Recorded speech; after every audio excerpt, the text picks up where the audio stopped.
Good evening. There is good news and there is bad news on the BC economy tonight, and it's an economics lesson that may have island students learning in a difficult way in the year ahead.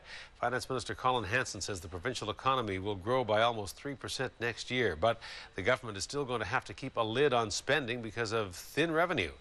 And those austerity measures extend to funding for education, even as local school districts brace themselves for deficits and layoffs.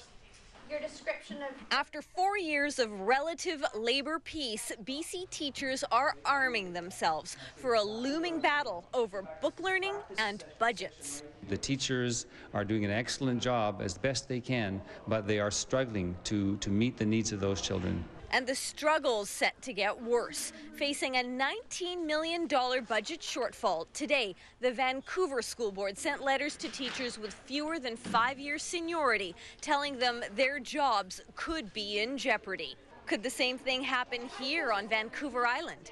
The Greater Victoria School District is facing a budget crisis of its own, heading into the next school year at least $5 million short. Well, unless a district is prepared to close schools, it means laying people off, really. And while teachers are worried about how the budget constraints are going to affect them, the Greater Victoria School District says it's not just people in the classroom whose jobs are on the line.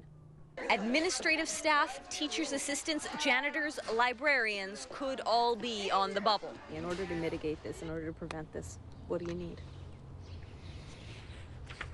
A lot of money. The provincial government says the math is simple, really. Declining enrollment equals fewer students and fewer dollars.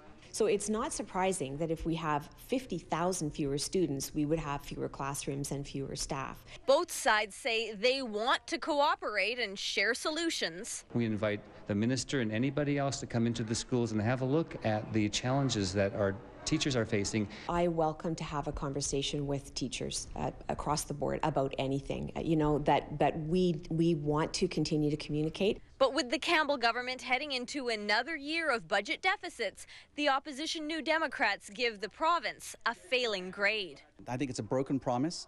We're not seeing the kinds of dollars going into public education that were promised, and it's up to the government to do that. It's not up to the school trustees, it's up to the provincial government. None of that making the job of school trustees any easier. They're looking to parents and voters for support. You know, so often when people are asked what's important to you, public education isn't far enough up on the list, and it needs to be.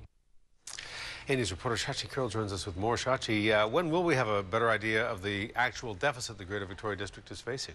In the spring, Hudson, we should have a number in March, although really anything other than zero is not likely to put off the inevitable cuts that are coming. Now, all districts in BC did get a bit of a break when the province announced an HST tax break for schools and hospitals, but it won't come close to finding all the cash trustees say they need. And it's not just Greater Victoria that's facing this situation. All right. Shachi Curl reporting. Shachi, thank you. You're welcome.